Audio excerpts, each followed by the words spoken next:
Predavanje na temo Govorica telesa, ki ga je vodila Mihaela Hegedus, se je udeležila množica obiskovalcev, od najmlajših do najstarejših. Tovrstne teme so namreč najbolj življenjske in zato tudi pritegnejo največ pozornosti. Predavateljica se je zato z navdušenjem odzvala povabilu organizatorjev. V bistvu me oni vabili, tako sem bila kar vesela, ko so me povabili, pa sem tudi prišla z veseljem. Ker so se v dvorani Slovenskega kulturno-informativnega centra v Monoštru zbrale najrazličnejše ciljne skupine, je bilo predavanje prilagojeno vsem, predvsem slikovnim gradivom in številnimi praktičnimi prikazi. Ja, zdaj seveda tu je najbolje fajn, če to vse praktično pokažemo, tako bomo seveda tudi prikazali na slikah, tudi sama bom pokazala določene kretnje. Zdaj vsebina je, bi lahko povedala, zanimiva, malo bomo predstavili osnove govorice telesa, tudi določene znake, naprimer znaki laži, kako torej lahko nekdo spozna, ko nekdo laže, čustvena stanja, torej strah, žalost, sreča, veselje, pa tako naprej. Govorica telesa je pomemben vidik življenja. Z njo lahko namreč povemo več kot z usti, kar 55% informacij o sebi lahko posredujemo v okolico zgolj s telesno govorico. Ta namreč zajema več vidikov.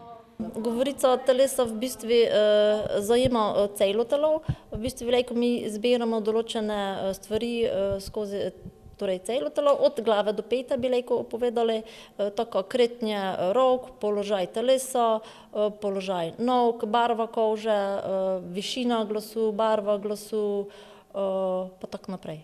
Govorica telesa je v bistvu naravna, spontana, so pa seveda določene razlike v različnih narodih, tako bi lahko pravili, ko je govorica telesa enotna, vendar, kako sem že pravila, je pa razlika po narodih.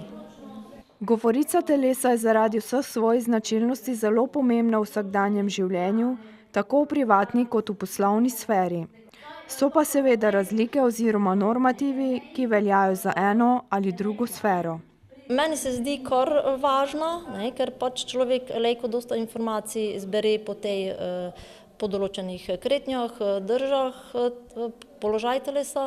Mogoče, ker ko je ne tako vešči, pa ko ne pozna toliko govorice telesa, tudi mogoče ne davlja nekoga velikega pomena na govorico telesa. Seveda je razlika v privat življenju, pa naprimer, če govorico telesa uporabljamo kot neki predstavniki, naprimer države ali pa neke firme. Tam je še naprimer mogoče malo naroden tudi položaj, če nas govorica telesa izda. Mogoče se te ne počutimo tako varne, pa sproščene tudi. Prostora za raziskovanje telesne govorice je še kar nekaj, kot je povedala predavateljica, se vedno lahko pridobijo novi podatki, nova odkritja. Vendar pa nekako vseskozi veljajo pravila, ki se jih je treba držati, predvsem ko govorimo o telesni govorici v poslovnem svetu. Ja, zdaj seveda drža mora biti sproščena, ravna drža. Zdaj v poslovnem svetu je nekako pomembno tudi rokovanje. Pomembno je torej, ko se pravilno rokujemo, ko roko damo naravnost, ko dlanine obračamo navzdol, navzgor, ko se torej rokujemo z eno roko, ne z obema. Naprimer to, ko se tiče rokovanja, potem je seveda tudi pomembna obleka, ker obleko tudi lahko smatramo kako neki prvi vtis, ki jo človek lahko naredi, brez ko bi kaj sploh povedal. Telesna govorica je med ljudmi prisotna že milijone let. Nekoč namreč niso poznali drugega načina sporazumevanj, kar pa velja tudi v današnjih časih, predvsem pri otrocih, dokler ne spregovorijo. Seveda to, kako sem že povedala, je naravno, spontano. Tudi, naprimer, da se človek narodi, dojenček uporablja seveda govor telesa, jolče, se smeji, tako torej takoj, naprimer, spoznamo, kakšne ima želje, v kakšnem čustvenem stanju je, kaj želi. Predavateljica se s telesno govorico ukvarja že vrsto let. Velikokrat predava tudi za brezposelne osebe, ki jim tečaji v telesni govorici pridejo še kako prav, ko iščejo zaposlitev.